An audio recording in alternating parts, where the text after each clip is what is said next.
It's high noon. Time to kick off LA2M. And welcome. It seems we got a nice crowd of people interested in learning about transformational branding. Welcome, my name is Derek Maribon, CEO of Ingenix Digital Marketing. And I'm up here with Stacy Collick from Dollar Bill Printing. And just curious, I'm wondering if, is anyone here for your very first LA2M? Any first timers? Hey, yeah. Okay, good.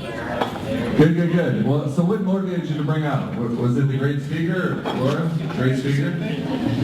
Speaker, branding? Newbies in the back, what brought you out? Was it the topic that was interesting to you?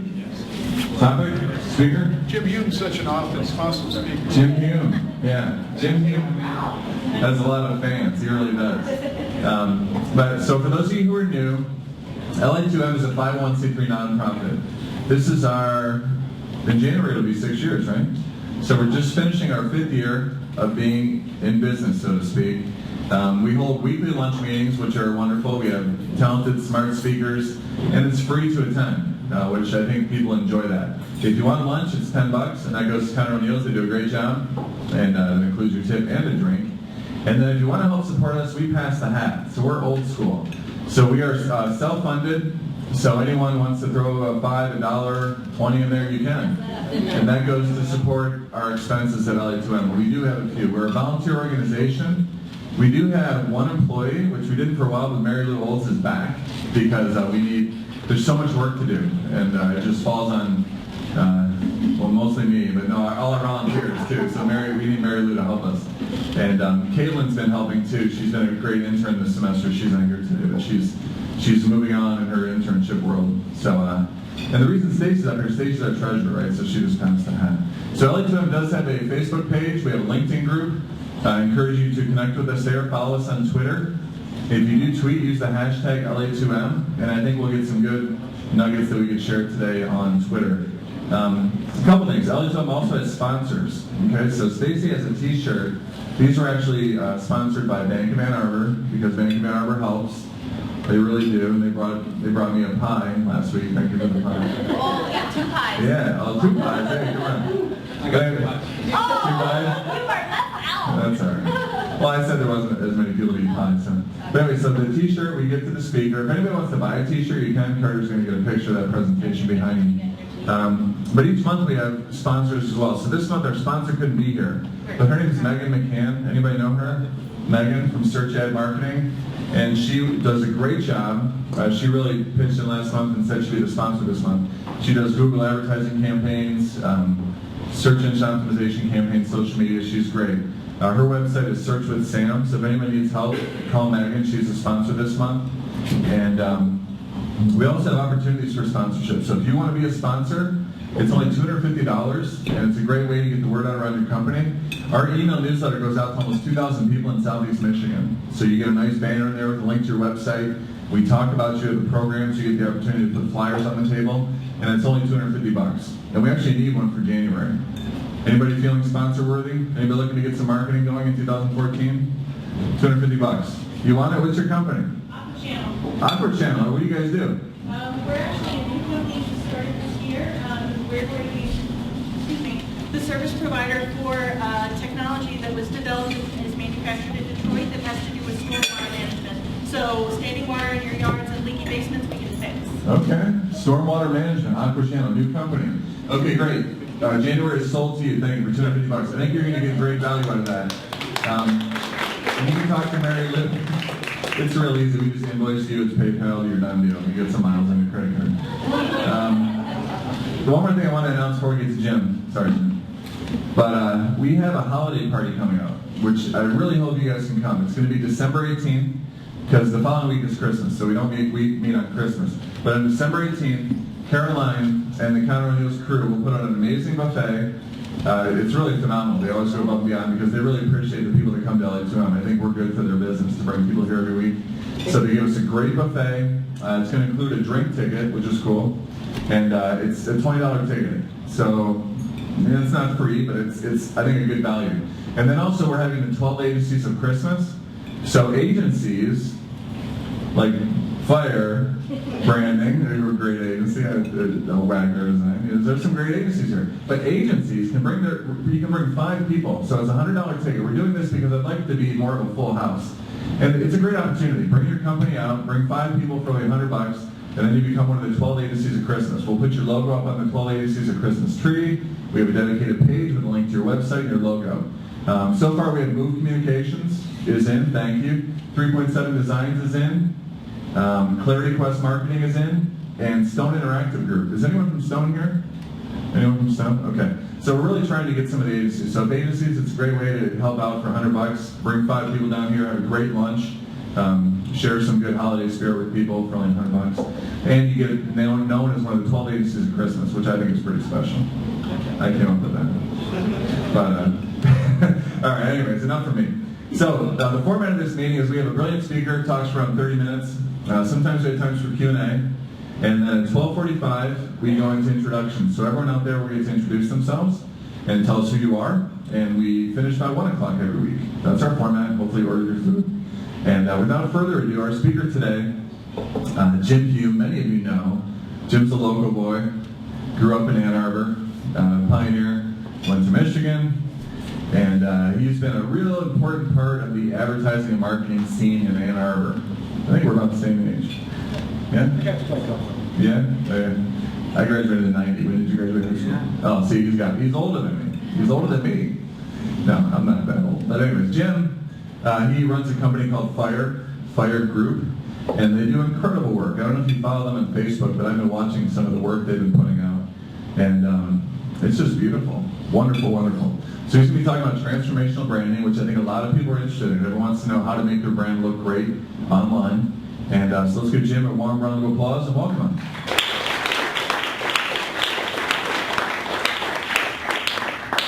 Thank you. Is this microphone working? Can you guys hear me? All right. Great. Well, thanks so much for the warm welcome and for the nice introduction. No pressure that some of you came out just to see me. I don't know why. I'm just me. So first off, hello. Thanks for coming out. Hopefully today we're going to learn some processes and tricks that it takes to really transform a culture. More than just a look and feel of a brand, but an entire culture surrounding a brand.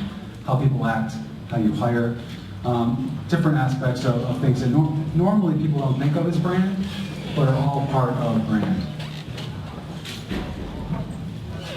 So first off, welcome to my midlife crisis. And I'll kind of explain what I mean by that. When I first started in this business, a lot of years ago, I started as mostly a creative firm. So we were focused on one thing and one thing only. The wow factor, winning awards, and doing all those things that make really great creative agencies get a lot of publicity. And we did. We did well. We were nationally acclaimed. We won a lot of awards, national awards, we won a lot of local awards. There was a few local Eddie awards where our company would win. And we actually kind of get booed by other agencies who win so much. But I'm not up here to brag. In fact, I'm kind of ashamed of those times because what I realized after a number of years was that everything we did was disposable. It was gone and forgotten. Not just a couple years after, but almost immediately. We did a lot of campaign thinking. So we put a campaign out there, we made a lot of noise, got a lot of attention, and then it was gone. On to the next thing. Not only was the work disposable, but so were the relationships. So we were working with a lot of clients that we would do a lot of work, we would put a lot of energy into, and then a year goes by, and then that energy is not there anymore. Being able to kind of raise your own bar, we weren't able to kind of keep that up. So I've really evolved over the years, and now my new reason to be, and has been for quite some time, is finding organizations' reason to be. And we take a unique process in going through that, and I've got a few examples at the end as well. So first off, the Gandhi quote. Can't go wrong with the Gandhi quote, but happiness is when what you think, what you say, and what you do are in harmony. So this isn't just for people and individuals. This is also for companies. And a lot of times what happens with brands, and I'll explain the process of how it happens, but they become detached. So what you say and what you do and the experience a customer has, it becomes misaligned. You're doing very different things in different paths. Communication sort of happens in silos. So you're not really thinking in this thought of harmony, bringing all these things together. And when a company is operating at its maximum value, it's doing all those things at once. Think of the greatest companies in the world, the greatest brands in the world that you know. They're doing all these things together. You can't separate their culture from their product, from the experience. You just can't. So is this sort of alignment, is this sort of creative culture, is that really marketing? I argue that that's all marketing should be. What you say, what you do, how you act, the experience, all those things when they align, that is marketing. All a brand is what somebody thinks about you when they interact with you, when they are part of your brand, when they experience your brand, when they walk away. What they think about you and what they think about themselves internally, that's brand, and that's marketing. So how does this happen in organizations over time? How do they lose sort of this culture piece? It's pretty typical. I've been through this dozens of times and almost always follows this pattern. So first off, it starts with this entrepreneurial thought, and that could be decades ago, or it could be just a few years ago. And there's a vision of the founder. This is what we want to do. This is what we want to stand for. This is why we're in business. And then expansion happens. They're successful. All of these great things happen. And they put systems in place. And systems include people. So you've got managers, middle managers. All of these things kind of take place. And success is happening. But what we don't realize is that the vision is being diluted. Every time somebody new comes on, it's difficult for the founder to inject their vision into all these people. Great companies do it, but very few companies can keep that continuum up. And then ultimately the founder leaves for one reason or another. And then there's absolutely no vision.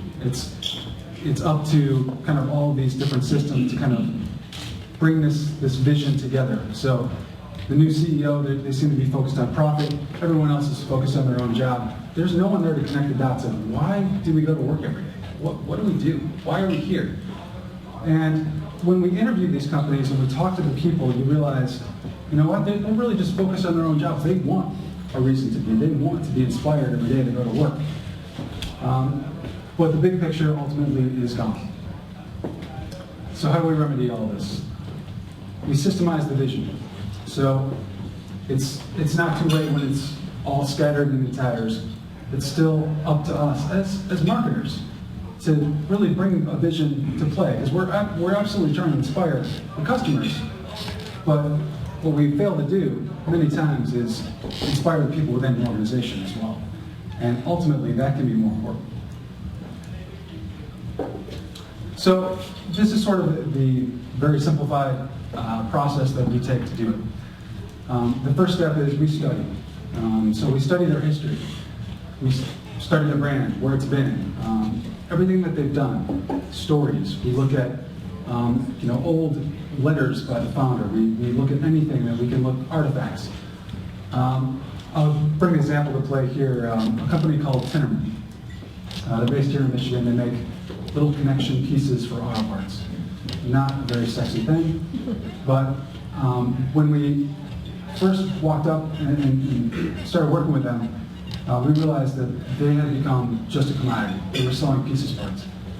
Nuts, bolts, screws. That's all they were making, and nobody really enjoyed it. They weren't inspired by it. They didn't really know what they were doing anymore. It was a race to the bottom from a commodity standpoint. But looking through the annals of the company's history, the founder was actually kind of a brilliant marketer. And what he had done in the past was he wanted to get into Ford. And so he sent Henry Ford a picture. And all it was a picture of the founder of Tinnerman standing under a suspended automobile. And it was suspended by one single Tinnerman part. And what it said below it was simply, this one part will replace 10 of your parts. And so what we realized was this person was one of the first to develop lean manufacturing. And there was this great innovation that took place, and their vision, their founder, was not just, we want to replace all these parts with this one part and make the manufacturing process leaner. We also want to do it in a way that's bold and big and different and gets attention. The second step is we listen personally. So we sit down with people internally first. We sit down and have interviews, and we go as deep as we can. So if it's a large organization, we talk to the C-suite, we talk to everybody in marketing, but then we also talk to operations. We talk to people in sales. We talk to anybody who comes in contact with customers. We try to talk to everybody at every level of an organization because we want to know where the pain points are. We want to know what those individual visions are. And we want to start to kind of create this mosaic of all these different thoughts that are being put forth. We also listen personally to customers as well.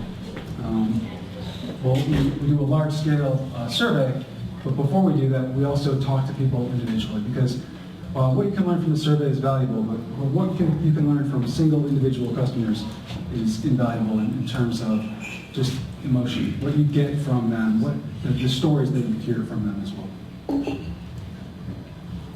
And of course, you want to listen big, so big surveys, getting as much data as possible, and being as qualitative and quantitative as possible with the survey. We do some pretty sophisticated surveys, and the end game of that is not just to understand what they think of the brand, but also to get some stories from them as well. But then also beyond that, how do they consume media? How do they want to be talked to? How are they being talked to right now, and how are they being incorrectly talked to? And at that point, we try to put the pieces back together and sort of reclaim a vision. We traditionally call this positioning, but what we do as a firm is bigger than positioning. It's visioning and kind of bringing that, here's who you think you are, here's who your customers think you are, here's what history thinks you are, and here's what you can be going forward. So the thought here is not to kind of bring all those things together and create this tossed salad of thoughts. It's to kind of step away and say, okay, what do all these things have in common? What don't they have in common? What's inspirational about any of this? And where can this company go in the future to be aligned with where they've been in the past?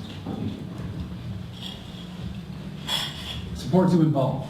So not only do we kind of create the vision, but then we have breakout meetings, breakout sessions with different groups. So we test it, we involve them. We want this vision not to be ours, but we want it to feel like it's theirs. It came from them. Because ultimately it does. And then we develop. So once we have that vision and that positioning, then we develop what the brand looks like, what it feels like. And only when we have that big vision can we then step back and say, okay, how does this then look? How does this feel? How is this executed throughout a number of different things? And we usually give them a number of choices. 2, 3, 4 choices of, it's all based on who you are and the vision that we've come up with, but it's several different ways that it can look. So again, that we can involve people and that they can be in a room and we can all kind of beat one up, look at another one, really take a look at all these things. And generally we test it with our customers too, so that we can really know, okay, what's working internally, what do they like, what's inspiring to them, and then we go out to their customers and say, okay, what's inspiring to you? And hopefully those two things align. And then we spread it out. We create communications plans that align with that. So your brand and your culture and your communication plan all have to come together too. So it's not like you can plug this grand brand vision into this traditional plan that, this one we just take off the shelf and it's this communications plan that works. You have to really be nuanced about how that plan works. And again, I've got some examples of what that looks like. And it's important to inspire. So what we do sort of in these rebranding exercises is we have what we call a brand summit.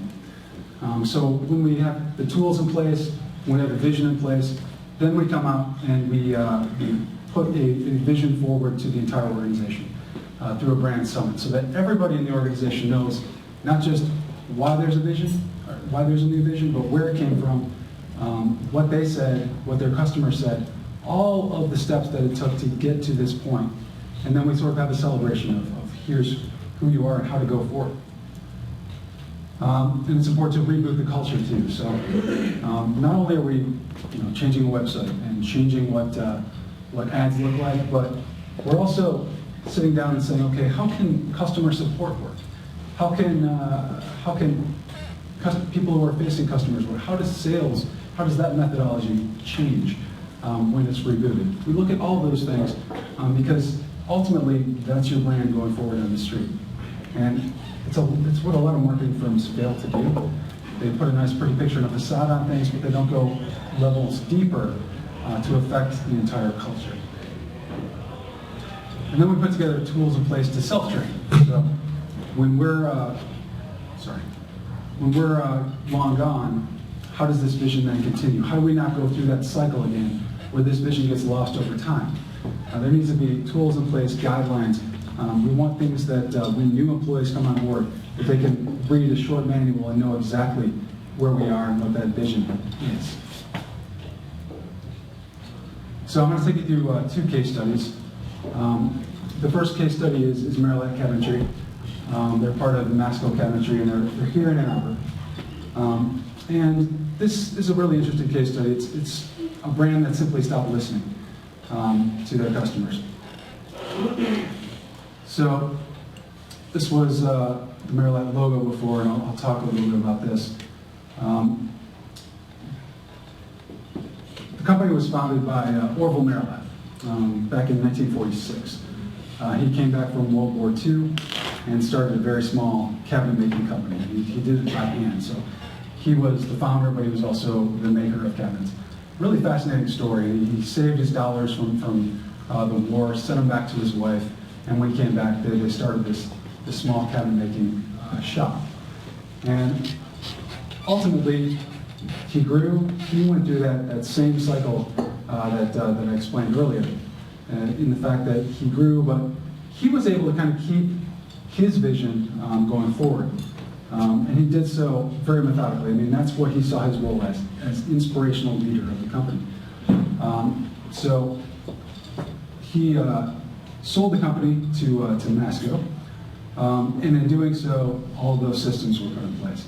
And he stepped away, and what he had put in place from a vision was ultimately lost. So one of his principles was that customers were number one. And in his world, customers weren't homeowners. So you as homeowners, you go out, you want to buy cabinetry, you're not thinking about what brand of cabinetry you want. What you're thinking about is, I want cabinetry. So you go to a kitchen and bath store. So it's ultimately the dealer that helps you walk through that process. Well, what Maryland did really well was they marketed to those dealers and really made great relationships with those dealers. But what happened over time is that the big system in place wanted to go directly to consumers, because that's how they sell faucets, that's how they sell a number of other things that they make. So if it works for that, it should work for this too. So what they did was hired celebrity chef Curtis Stone. You guys may know him, sexy chef from Down Under. They did a lot of things directly to consumer. They spent a lot of money on consumer advertising, and it wasn't working. And in fact, it was having sort of the opposite effect. And what we learned by going through our process was that these dealers looked upon this sort of thing as counterproductive. Not only are you not communicating with me as a dealer anymore and marketing to me as a dealer anymore, but you're going directly to consumers going around me. You're spending a lot of money in ways that don't help me as a dealer. I am the person who sells your cabinetry. Come to me. Going back to the logo, the founder had put together an old identity that was this big red M. And he was so attached to that it's actually on his gravestone. And So symbolically, when this was changed by some big firm, what it signaled to their customers was, you know what, we're a new company, this is a new day, we operate differently, we're owned by this big company.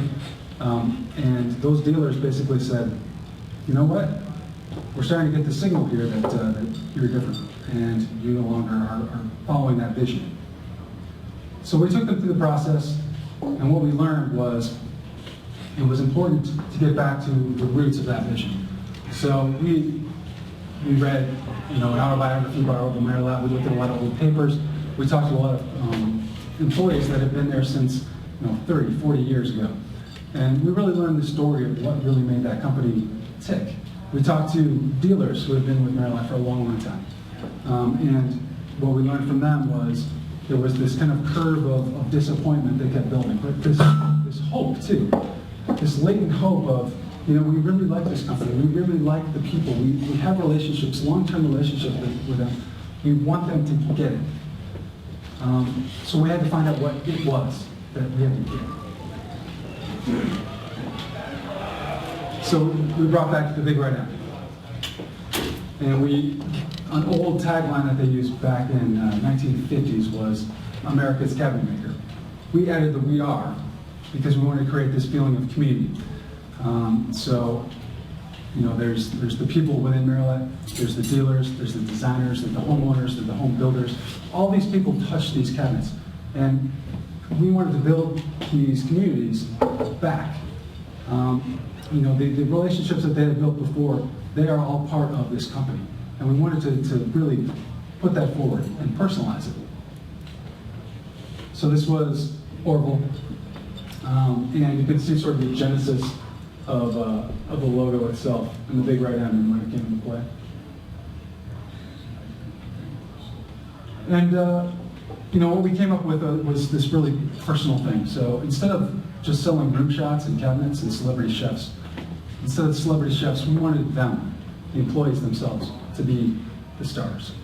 We wanted the designers in the field to be the stars. We wanted the dealers themselves to be the stars. All of them become part of that Maryland story. So we're featuring them. We're making it very personal. We're making this large company feel like a very small, intimate company. And in fact, they really are.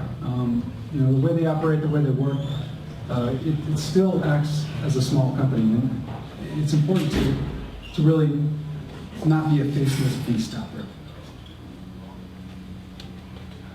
So here's some advertising.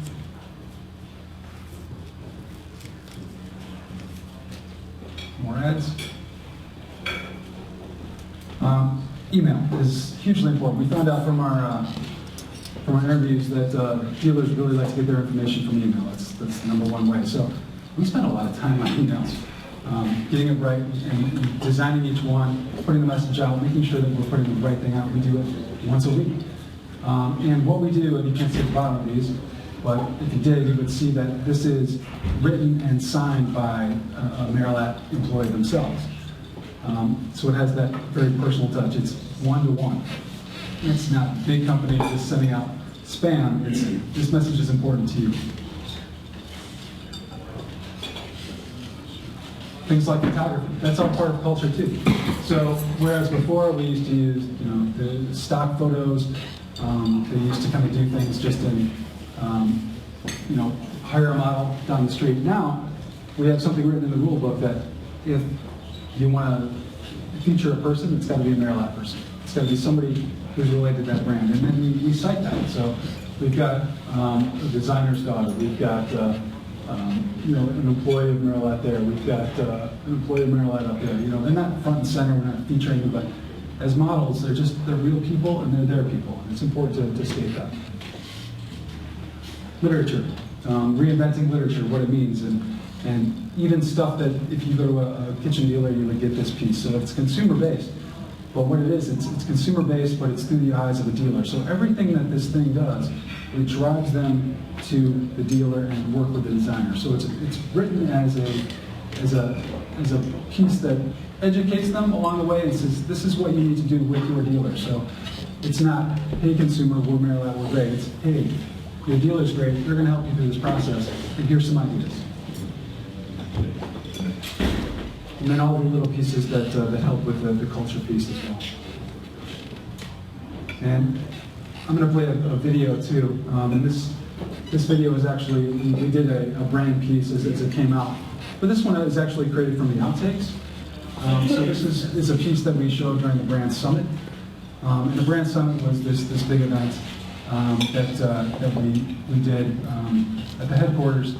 And Ruth Merrilat, the widow of Arbor, made it there as well.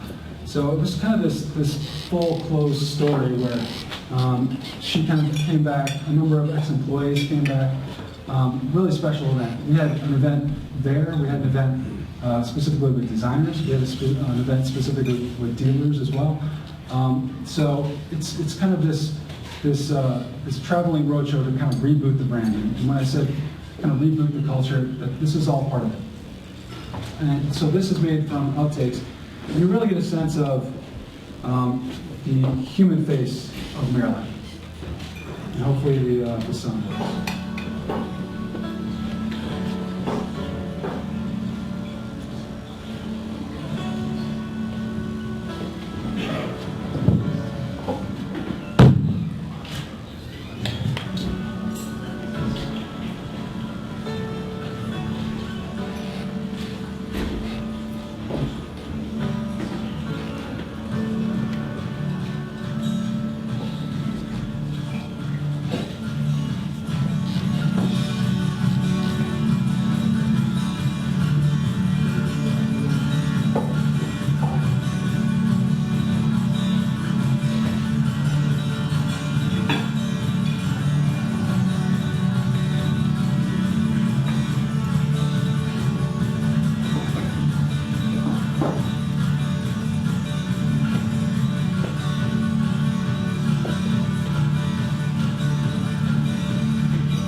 So you can see, the difference before celebrity chef hamming it up to consumers. Now you've got this real culture there, and we sort of reclaim that. And the important piece of this too is that involvement. Everybody was involved, and that's important because everybody in the organization is a marketer. So to have them involved, to give them the message, have them see the result, all of that is hugely important. And now my lack of new windows is going to... How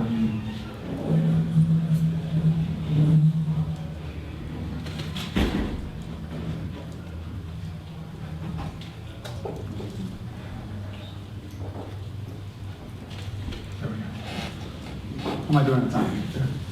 It's 12:34, so we got 10 minutes. All right.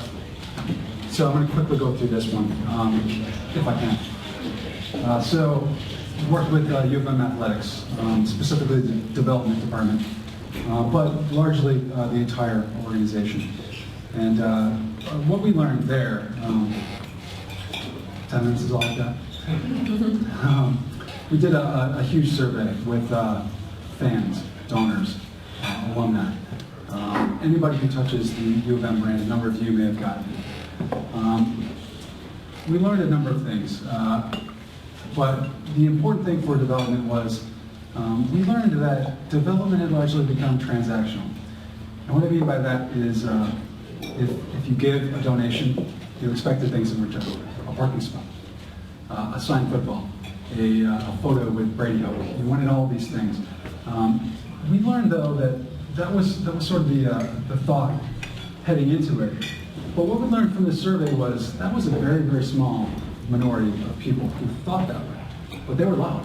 So they were calling them constantly. So there was this thought within the U of M organization that that was most people. Most people wanted these things, and they were sort of stuck in this quagmire.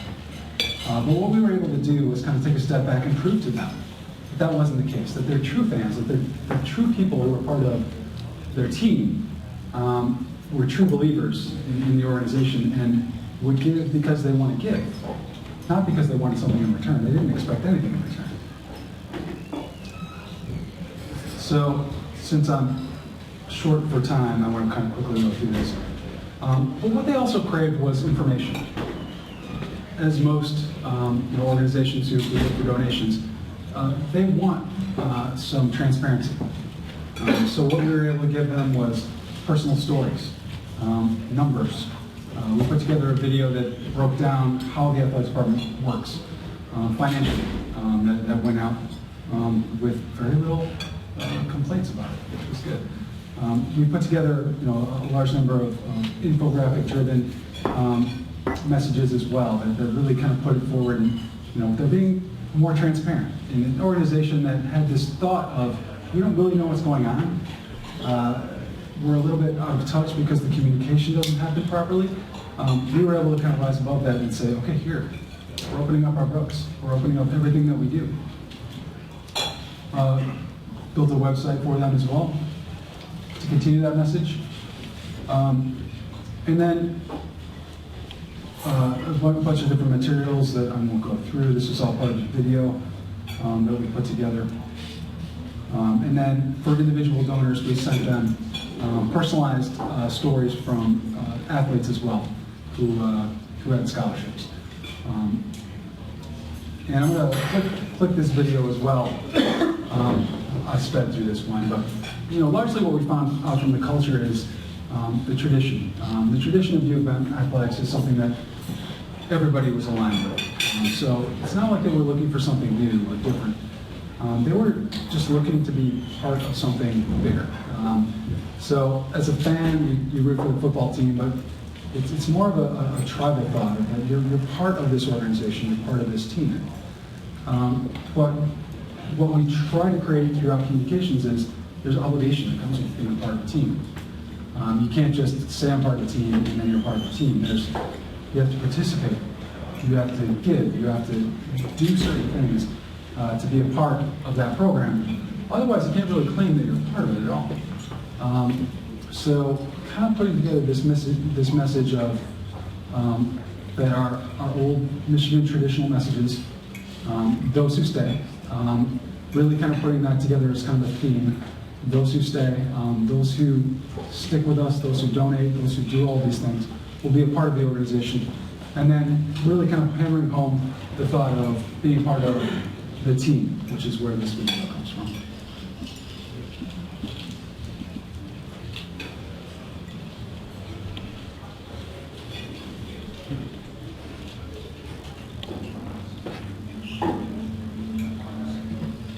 No man is more important than the team. No coach is more important than the team.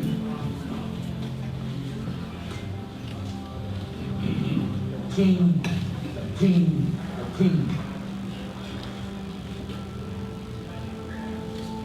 And if we think that way, all of us, everything that you do, you take into consideration what effect does it have on my team. Think what a great thing it is to be a part of something that is team.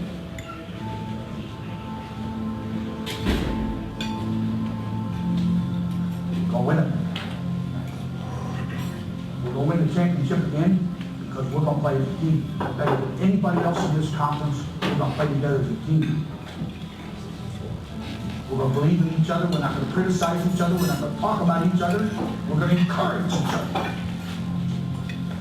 And when we play as a team, when the old season is over, you and I know it's going to be Michigan again. Michigan.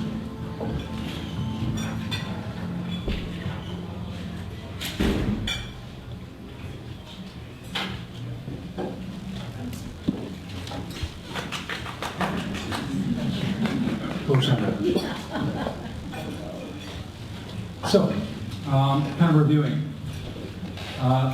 When you're looking at your best, who you are, what you sell, how you sell, the customer experience, the brand that's in your mind, the brand that's in their mind, all of those things, the people that you employ, the things that you don't do, the PR that you're involved with, the sponsorships that you're a part of, the things that make you a company and a part of the community. All those things have to be aligned. And it's impossible to align those things without that grander vision. Once you have that grand vision, then you can start to kind of bring things down. What does that mean for this? What does that mean for this? What does that mean for this? If you don't have that, you're going to do random things and waste a lot of time, waste a lot of money, waste a lot of resources, and send the wrong message to your customers as well. So what does this all mean for smaller businesses? Which I know is kind of a lot of who you are in the audience today. I think it's just a word of warning. It's a word of warning that this happens to successful organizations.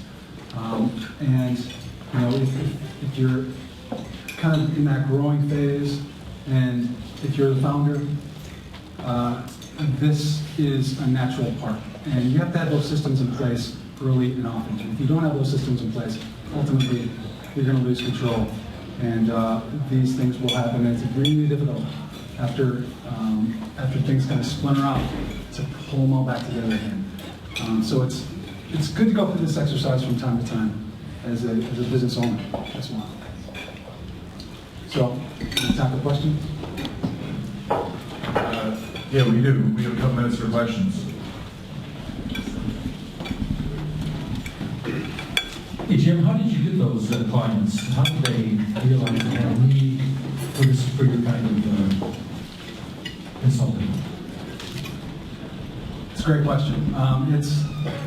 It's always a different situation every time. Sometimes they don't. Sometimes they don't know what they need.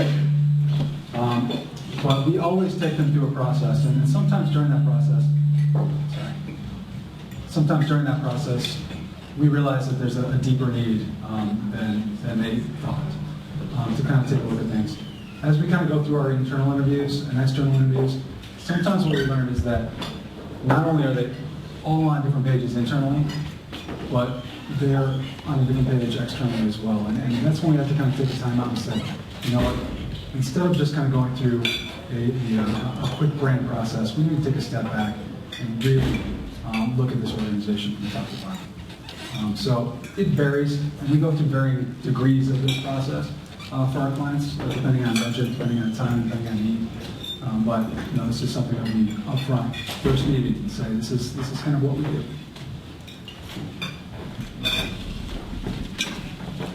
Jim, I'm curious about your experience with Michigan because you approached it to us as working with the development group within the athletic department. Yeah. But the athletic department is such a big organization, and so many of the products they sell, and there is a tie-in between donations and services and products. I'm wondering how you sort of work through doing the development and now buy-in from the rest of the athletic department. Well, this is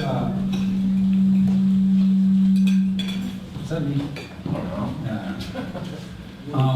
Well, what we did there was, you know, development was sort of the first inroad there, but then we talked organization-wide. So we talked to everybody in the organization. We talked, of course, to Dave Brandon as well, and the buy-in came from top down. And you know, when we sort of created these brand events and these presentations that were summit-like for them, we involved everybody. So it wasn't just a it's this part of the organization that needs to act this way. All of these dots need to be connected, or else this isn't going to work. And that's true within the organization. We have a development wing. Development can't just be off on its own, kind of doing its own thing in its own way. It has to be aligned with everything else that's going on in the organization, or else it will fail.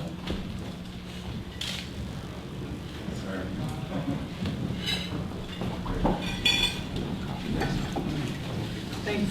I'm not sure if we're going to be able to do this in the time we have for questions, but quick advice on making the transition. So you have a brand that isn't working, but you can't change that overnight. So during that transition period? Yeah. Well, the key word there is overnight. But you plan and plan and plan and plan, and you do it literally overnight. We're done correctly. So, the best ones are lights off one day, old brand out the window, lights on the next day, new brand, in all of its facets. So, like I said, that takes a lot of planning, and it's something that a lot of things have to kind of happen simultaneously. But you can't have two brands out there at the same time. Even if they're a little bit different, ultimately you'll never go back and change the things that you didn't change before. As part of an audit situation, you have to look at everything, all communications, everything that's taking place, and all of those things have to be changed overnight. All right. I'm sure we'd love to ask more questions, but it's 12:40 something, 12:46. So let's give Jim Hume a big round of applause. Thank you very much.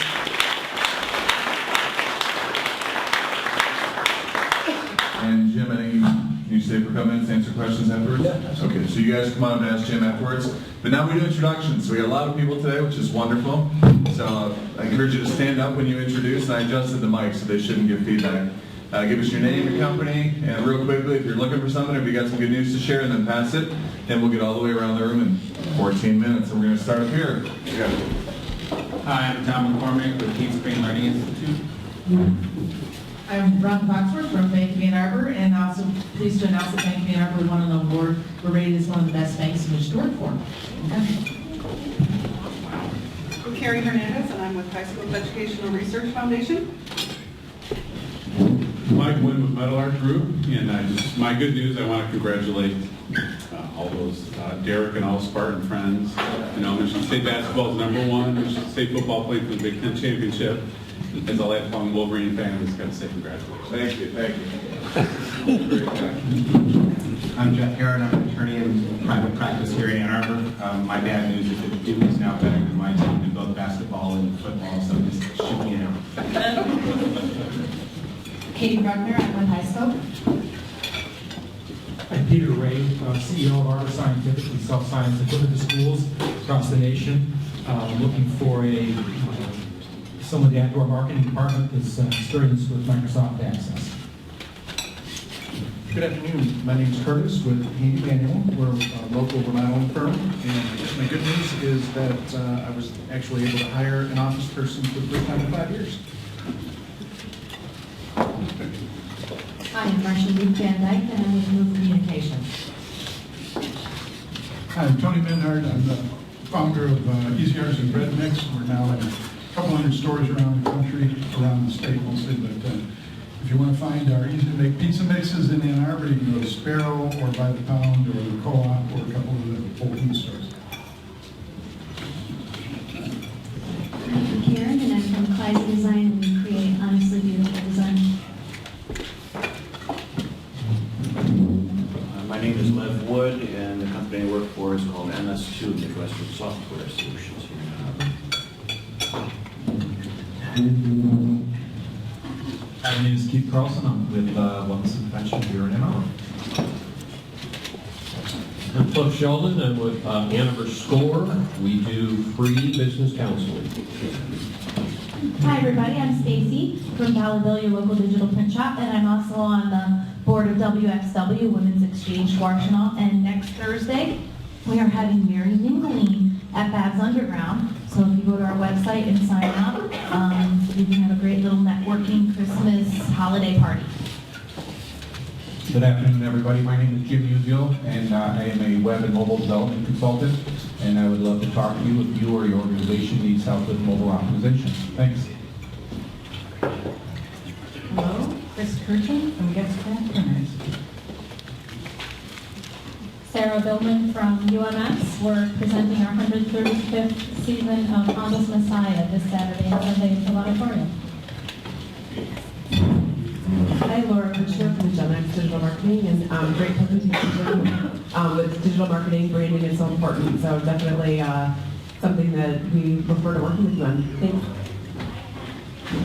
Hi, I'm Jessica Leitron with Meadowlark, and apparently I work with your husband. I'm the Director of Marketing for the Meadowlark companies, which includes Meadowlark Builders and Meadowlark Home Services, also for Arbor Insulation and the new company, Arbor Channel. Hi, Ross Johnson with 3.7 Designs. We design beautiful, usable, and search engine friendly websites. I also host the monthly WordPress meetup, and in January we're going to show you, do a live demonstration of somebody breaking in and hacking a WordPress website. So if you're interested in keeping your site safe, come check it out. It's free. Hi, I'm George Beecham, and I'm with Dexter Builders. Hello, I'm Mark Coley with CTS Companies, and we service, sell, and install business phone systems. Hi, I'm David Lieber with the Ann Arbor Region Hotel and Suites. So we're on the east side of town.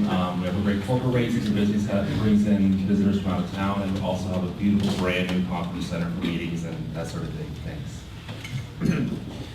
I'm Bud Gibson. I created the search marketing program at Eastern Michigan University. We had our big event a little less than 2 weeks ago.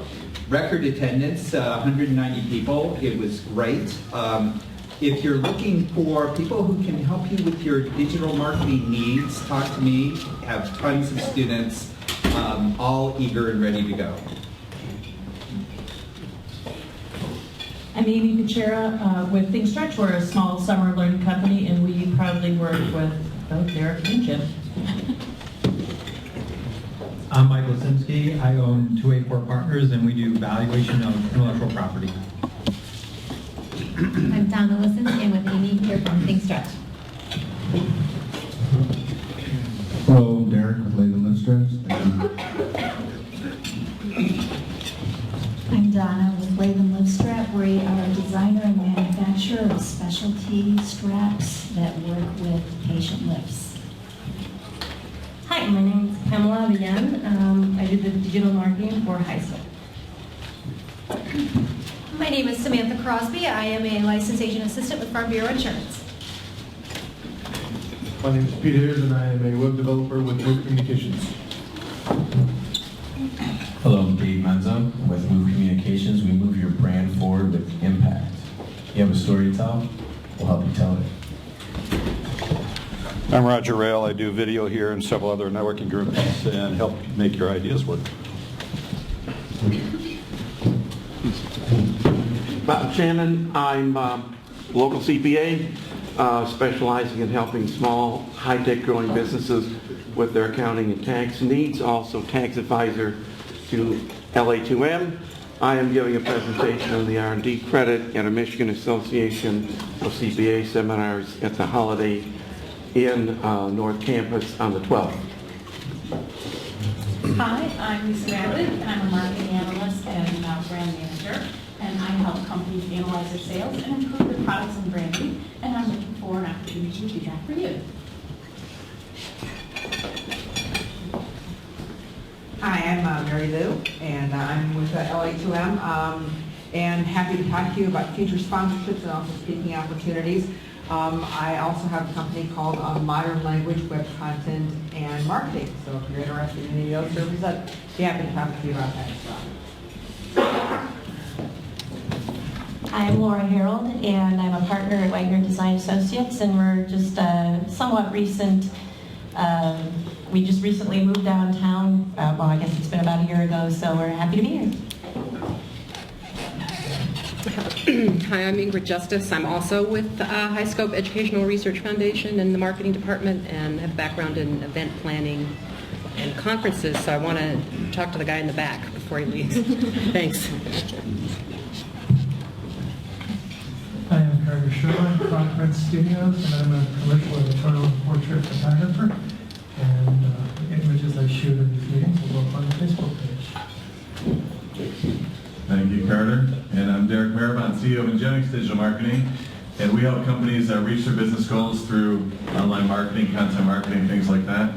And I tend to kick off these meetings, so that's you usually see me here. Thanks for coming, guys. You've been downtown for a year. You finally made it. Thank you. Sorry, it's a mild joke. But no, it's good. It's good to see you. I missed you guys. There's some other people. Chris, you haven't been here in a long time, so some good faces. Good to see you in the crowd. But yeah, we did the introduction so quickly. That was wonderful. So we have 5 minutes left, which is good because I'm sure lots of people want to talk with each other, and you can come up and hassle Jim and get his business card and stuff. But so next week at LA2M, you guys know a guy named Al McWilliams? Maybe he's a very dangerous individual. But he's with a company called Quack Media, which is like right above here, and they're pretty crazy. And he's going to be talking about nonprofit, educational, and public sector marketing. So again, it should be another great topic. He's a visionary entrepreneur. Jim really brought out a good crowd. We should have you speak more often. And there's a couple of points of business. One is, please come to the holiday party December 18th. Buy your tickets, don't be shy. It's going to be a great event, bring your team.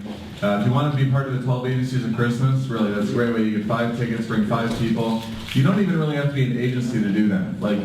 Like for example, Bank of Ann Arbor could easily bring 5 people, right? And we would accept you as one of the 12 agencies of Christmas because we love you and we know you like to help. Right, so that's a good opportunity. And it comes with drink tickets, right? So they're going to open the bar and drink tickets, and somebody get my drink ticket because I don't drink. But anyways, come back next week, bring your friends, and let's finish with one last round of applause for our speaker, Mr. Jim Hume from Phire. Thank you. Happy holidays, everyone. Thanks for coming. Oh, go green. Who's selling the tickets? For the holiday party, it's all online. So if you go to the website, it's an Eventbrite, and you just buy it right there. Okay.